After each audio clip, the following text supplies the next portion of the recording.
All right, first time in front of the GRTV cameras. This is Steve, our new editor-in-chief at Game Rector International.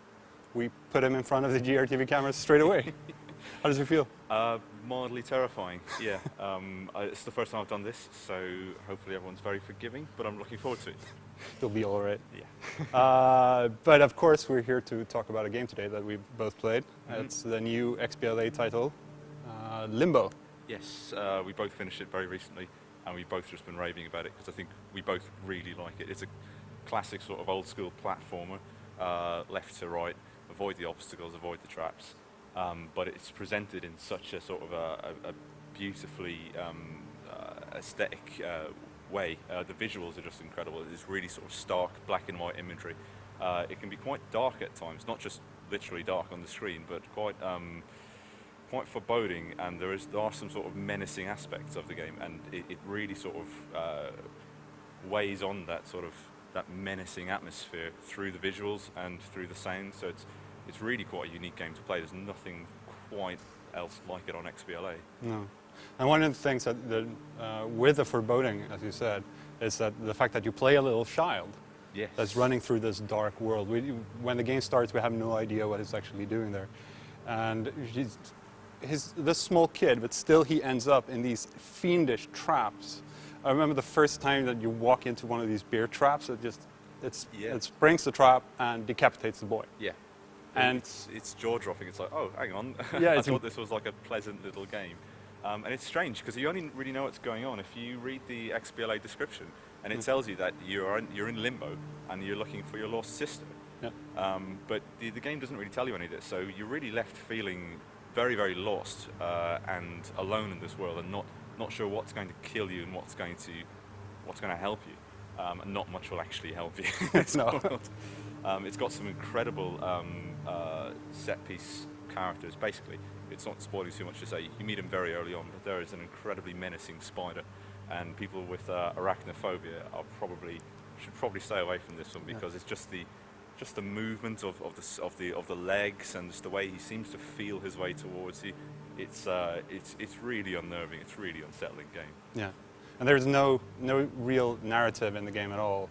There's no, as you said, you have to read the XBLA description to actually get some form of background to what's going on.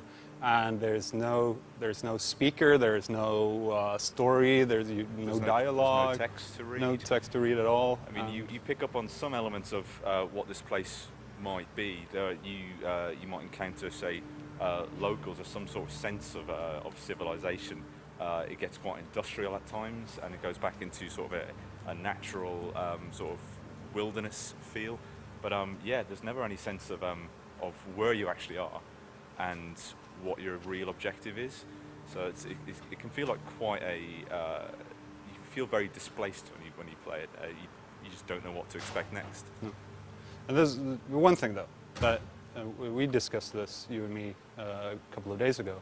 But it's been said by some that if it wasn't for the art style of the game, that a lot of people would hate Limbo, because it's old school design. You make a mistake, you're dead.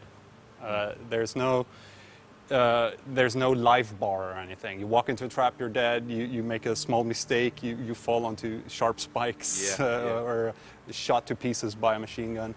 But what do you think about that point of view, looking at Limbo? Well, I think firstly, it's you're doing not just Limbo a disservice, but games in general, to say that if you strip away the visuals, it's not actually much. It's not a great game underneath. But the thing is, you're not stripping away the visuals. The visuals are there, and they're there to be admired, and you can enjoy the visuals of specifically Limbo as much as you can enjoy the playing of the game. And it's got such a strong, as I said, such a strong visual style that you can enjoy that as much as you can enjoy running through the world. And the idea that it is trial and error, I think that's very it's fundamental to the game. It's built in at it's the very core idea is that you are getting killed over and over again, which is why there's an achievement in there to try and get through without being killed more than 5 times. Which is more or less impossible. It's incredibly difficult. I wouldn't recommend anyone try it without losing their sanity. But yeah, you're falling into traps all the time. But luckily, the checkpointing is such that you end up 10 seconds previous. Yeah. So you can try it over and over again. I think one of the influences for Limbo was a game called Another World. I don't know if you've played it. Yeah, but it's, of course, it's a classic. It's a game where almost there's something on every screen that can kill you, and invariably you have to find out what it is, and the only way you can do that is by letting it kill you and then avoiding it the second time around. So if you take it at that face value and accept that you're going to die over and over and over again, it's a hugely enjoyable game. Yeah. So in the end, I guess we can just say that we recommend Limbo. Yes. Do we do thumbs up? Let's do thumbs up. Thumbs up. Lots of thumbs up for this game. Yeah, exactly.